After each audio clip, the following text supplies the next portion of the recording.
Hello everyone. Currently, seas and oceans cover the majority of our Earth's surface. Alongside economic benefits, the sea also plays a dominant role in the world on the political front. The most compelling evidence is that from the Middle Ages to the present day, the majority of the world's superpowers have been nations with superior maritime strength. From Portugal, Spain, the Netherlands, then England, and finally the United States. Currently, China is also continuously modernizing and expanding its naval power, aiming to reach out and assert its position on the world's oceans. And this country also has numerous disputes with its neighboring countries over the issue of maritime and island sovereignty. Meanwhile, the United States, the world's leading superpower, is also not immune to complex maritime disputes. Video, Let the sovereignty of the United States over its maritime zones and islands. To date, the United States remains one of the few nations that has not officially ratified the 1982 United Nations Convention on the Law of the Sea. However, the White House continues to use the provisions of this convention as a basis for its sovereignty claims and delimit maritime boundaries with neighboring countries. Therefore, the maritime territory of the United States is also fully delineated with all zones, like that of any other nation. First is the straight baseline. This is a line determined based on the coastline of the territory. Drawn in accordance with the provisions of the Convention on the Territorial Sea and the Contiguous Zone, also known as the 1958 Geneva Convention. And the 1982 United Nations Convention on the Law of the Sea was ratified by the U.S. Congress. Typically, the baseline for measuring the territorial sea width of the United States is the mean low water line along the coast. Internal waters are the waters located landward of the baseline from which the breadth of the territorial sea is measured. A coastal state has complete and absolute sovereignty over its internal waters, akin to its sovereignty over its land territory. Next is the territorial sea of the United States. This area was established by President Ronald Reagan in 1988. Specifically, the territorial sea of the Chuva Archipelago will extend 12 nautical miles from the baseline. Here, the Washington administration has the right to exercise sovereignty over the territorial waters, the airspace above, the seabed, and the subsoil beneath the seabed. Meanwhile, the contiguous zone is a maritime zone contiguous to and lying beyond the territorial sea of the coastal state, extending 24 nautical miles, equivalent to 44.4 kilometers, from the baseline into the sea. In the contiguous zone, the coastal state has the right and obligation to take necessary measures to prevent violations of customs, financial, immigration, or environmental regulations within the territory and territorial waters of their country. Simultaneously, it is possible to handle violations. In 1972, the United States declared the establishment of a contiguous zone, extending from 3 to 12 nautical miles, equivalent to 4.5 to 22.3 kilometers, from the baseline, in accordance with the 1958 Geneva Convention.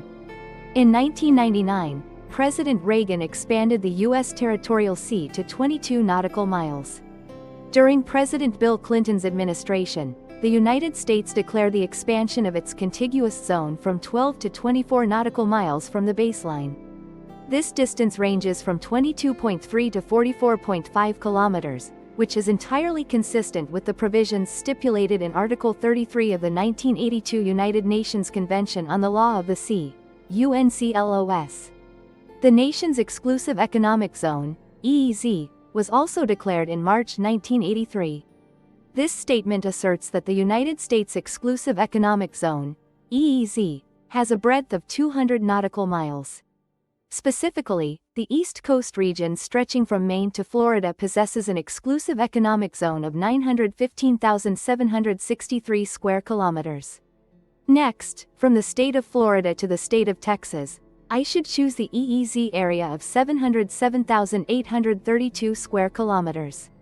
Meanwhile, along the West Coast, stretching from California to Washington, lies a vast exclusive economic zone covering an area of up to 825,549 square kilometers. Additionally, the state of Alaska also forms the largest exclusive economic zone in the United States, with an area of up to 3,770,021 square kilometers. In addition to its mainland territory, Kowa also possesses numerous territories scattered across the oceans. Within this, the exclusive economic zone of United States territory in the Caribbean region also amounts to 211,429 square kilometers. Of this, Puerto Rico alone has an area of 177,685 square kilometers, while the U.S. Virgin Islands are 33,744 square kilometers. In addition, the United States also possesses several overseas territories in the Pacific Ocean, notably the Hawaiian Islands and the Northern Mariana Islands. San Jose Island, the Holland and Baker Islands, Wake Island, the Samoa Islands, the San Jose Islands, the Palmyra Islands, and the Kingsman San Jose Islands. Altogether they form a vast exclusive economic zone with a total area of up to 5,803,809 square kilometers. With an exclusive economic zone, EEZ, spanning 12,234,403 square kilometers, the United States currently possesses the largest exclusive maritime zone in the world. However, in practice, this country's exclusive economic zone, EEZ, is 11,351,000 square kilometers, ranking second in the world, behind only France. That is because the United States possesses many disputed maritime areas, forming an overlapping zone of up to 883,403 square kilometers. Beyond its vast exclusive economic zone, the United States also possesses an enormous continental shelf area. The United States has officially announced the expansion of its continental shelf. Although it has not ratified the 1982 United Nations Convention on the Law of the Sea, UNCLOS, the Washington administration still uses the provisions of this convention to delineate its continental shelf. According to the provisions of Article 76 of the United Nations Convention on the Law of the Sea, UNCLOS, the continental shelf of a coastal nation comprises the seabed and its subsoil. Extending beyond the territorial sea is the natural prolongation of the land territory to the outer edge of the continental shelf.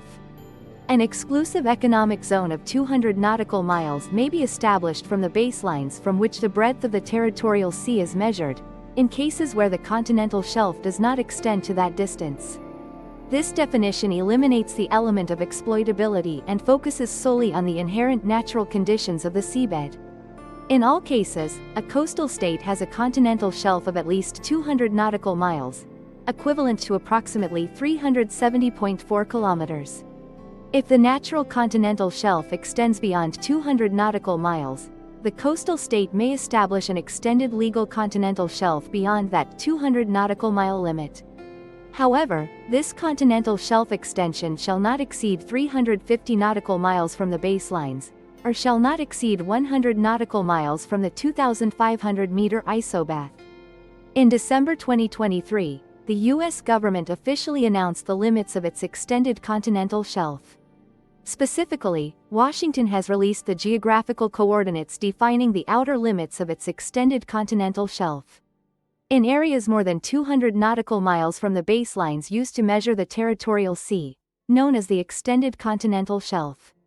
Accordingly, the U.S. Exclusive Economic Zone, EEZ, covers a vast area of over 1 million square kilometers, spanning 7 regions. Within this, the United States extended maritime territory in the Arctic is located in the Arctic Ocean, to the north of the state of Alaska. This region borders Canada to the east and the Russian Federation to the west.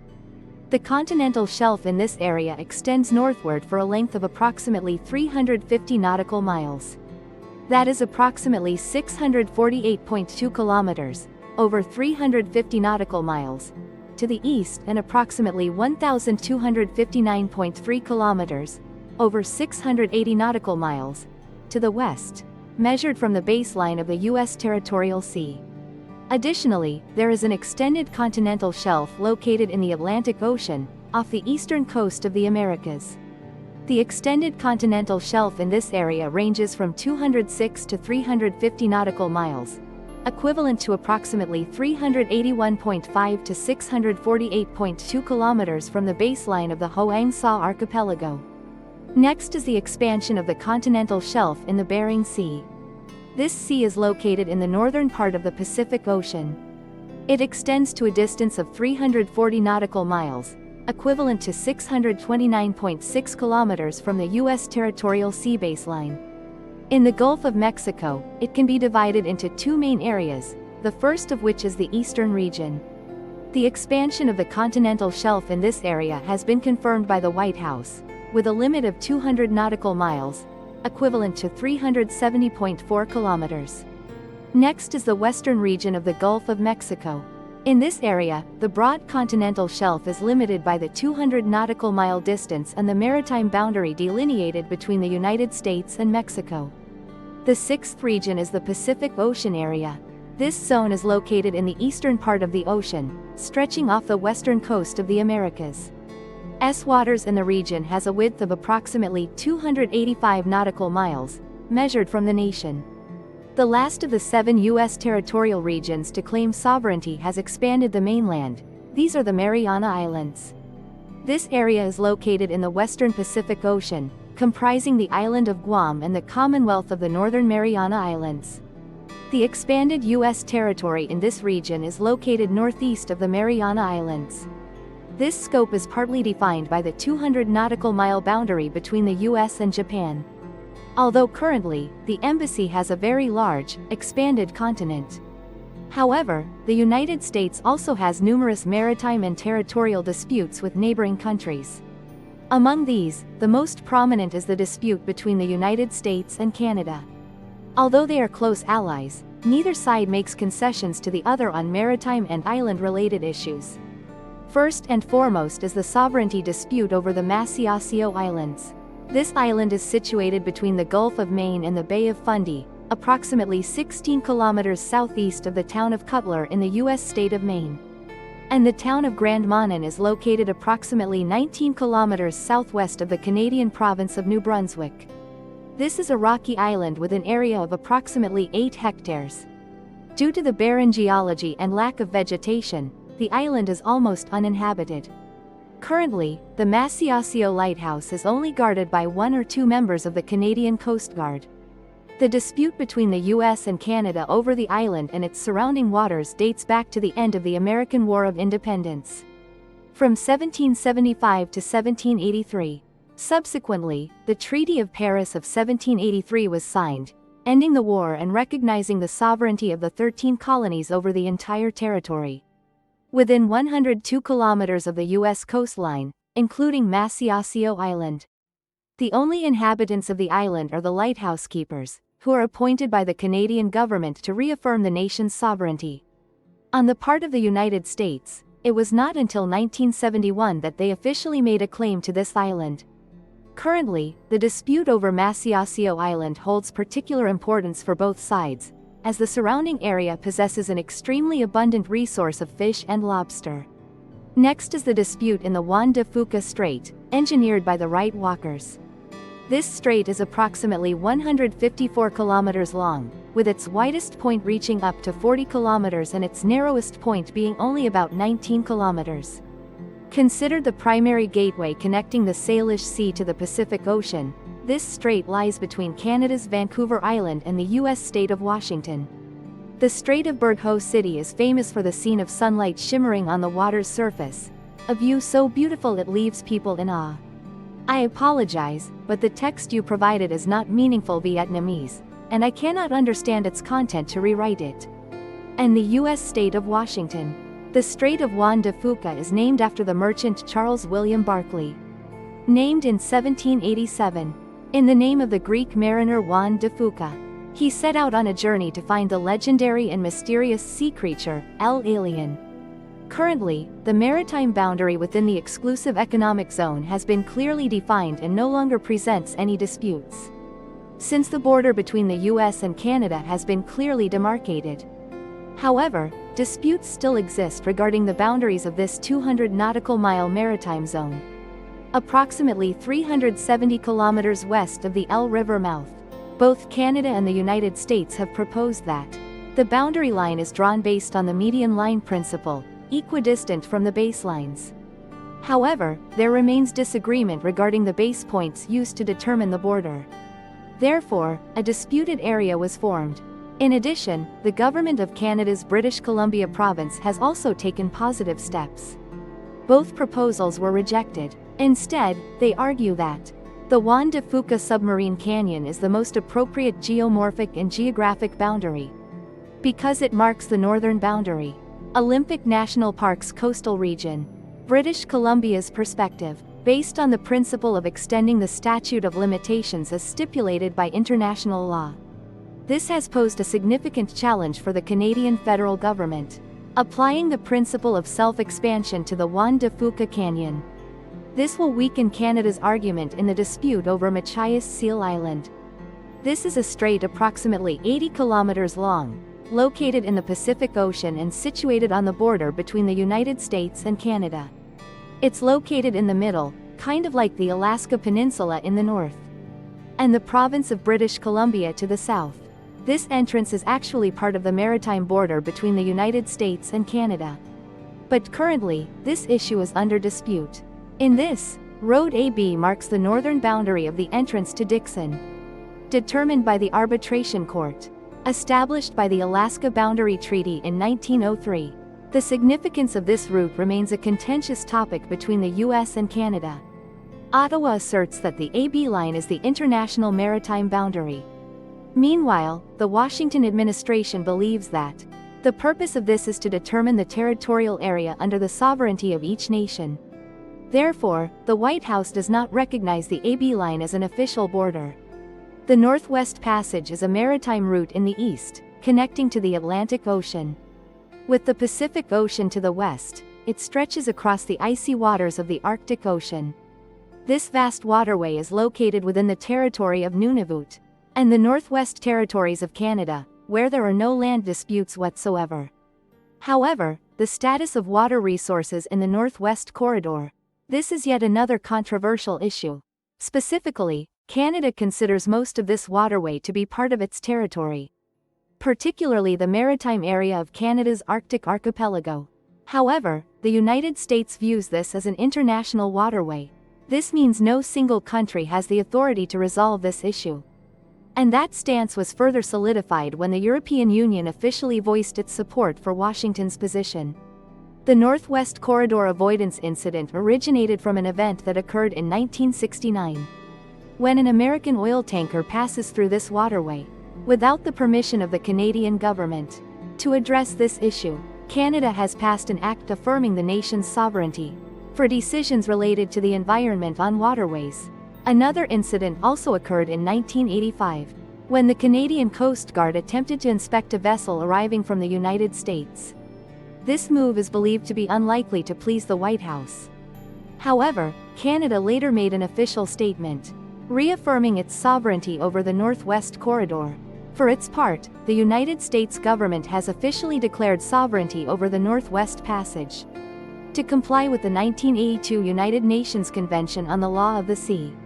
Subsequently, Canada voiced its objections and put forward legal arguments to defend its position from cases that have been settled by the International Court of Justice. The Ottawa government also invoked the argument of the Indigenous Inuits' hunting rights. The Northwest Road was historically used to consolidate their claims. This dispute holds extremely significant importance, because the Northwest Corridor has the potential to assume the role. The Panama Canal is a vital maritime route connecting the Atlantic and Pacific Oceans. And for the northernmost region of the Arctic Ocean, the Arctic Ocean is in a state of ice melt due to the effects of climate change. And shipping through the Arctic Ocean has also become more convenient. Avoid the Belfort Shoal. The Beaufort Sea is a marginal sea of the Arctic Ocean, located in the northern part of Canada's Yukon Territory in the U.S. state of Alaska. To the west, this sea area borders the Canadian Arctic archipelago. The Beaufort Sea has a surface area of up to 476,000 square kilometers. With an average depth of 124 meters, this is one of the deepest freshwater lakes. Currently, there is an unresolved dispute in the Belfort Sea. According to the Canadian statement, the maritime boundary runs along the 141st meridian to the west, with a distance of 370 kilometers along the coast, inland, between the state of Alaska and the Yukon Territory. From the perspective of the United States, The maritime boundary runs parallel to the coastline at a uniform distance of 370 kilometers. This difference formed a wedge with a surface area. And this coastline is shaped like a wedge. And this coastline is shaped like a wedge. Canada holds such a position because the original passage appears to contain errors in wording and information. Based on the context, it likely intends to say, between the United Kingdom and the Russian Empire, with the aim of establishing a border between the two countries. Canada is the legal successor of the United Kingdom, and this nation is the direct successor of that maritime kingdom. Therefore, the nation that succeeded the previous kingdom created a wedge shape with an area of 21,000 square kilometers. And this coastline formed a wedge-shaped area of 21,000 square kilometers. And this coastline formed a wedge-shaped area of up to 21,000 square kilometers. Canada holds such a position because the original passage appears to contain a spelling or expression error. Based on the context, the text likely intends to say, between the United Kingdom and the Russian Empire, to establish honor between the two nations. Canada is the legal successor of the United Kingdom. Therefore, this step involves them understanding the problem. Therefore, this step involves them needing to understand clearly. Based on the context, the original passage appears to have a spelling error or as a machine translation. The most meaningful sentence is likely, the boundary line will run along the crest of the mountain range parallel to the coastline, to the intersection with the 141st meridian west. And finally, from the aforementioned intersection, the 141st degree west longitude, and finally from the intersection point mentioned above. The 141st meridian extends all the way to the ocean in the Bang-Jia area. The 141st meridian extends all the way out to the ocean where Bang-Jia is located. Canada affirmed that this progress could be extended from the mainland along the meridian toward the Beaufort Sea. The United States rejected this claim. Instead, they assert a clear border based on the principle of equal spacing. The United States purchased Alaska from Russia. The United States purchased Alaska from Russia. Currently, both Washington and Ottawa have reached a consensus that they are bound by the 1958 Geneva Convention on the Continental Shelf. And both sides agreed that the border must be determined fairly, according to the definition of the International Court of Justice. And both sides agreed that the border must be determined fairly, according to the definition of the International Court of Justice. Avoiding conflict is becoming increasingly difficult. When the oil and gas reserves here were discovered, when they discovered the oil and gas field at this location, according to Canada's National Energy Board, NEB, the Beaufort Sea is estimated to contain approximately 6.2 billion barrels of oil. The Beaufort Sea is estimated to contain approximately 6.2 billion barrels of oil. In addition, the fish supply here is exceptionally abundant. According to estimates, this oil and gas reserve is sufficient for Canada's needs for approximately 20 years. According to estimates, this oil and gas reserve is sufficient for Canada's needs for approximately 20 years. The United States and Haiti both claim sovereignty over Navassa Island. This island is located in the northeast region of Jamaica. That location is situated to the south of Cuba, approximately 74 kilometers from the Haitian city of Gonaives. South of Cuba, approximately 74 kilometers from the Haitian city of Gonaives. Navassa Island has an area of approximately 5.4 square kilometers. Navassa Island has an area of approximately 5.4 square kilometers. Among them, the highest peak is Dan Nin Hill, located 76 meters above sea level. The island's terrain consists primarily of exposed coral and limestone, open pit limestone. It is also surrounded by sheer cliffs, ranging in height from 9.1 to 15.2 meters. It is also surrounded by sheer cliffs, ranging in height from 9.1 meters to 15.2 meters. From 1801 to 1867. From 1801 to 1867. Hawaii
Earth.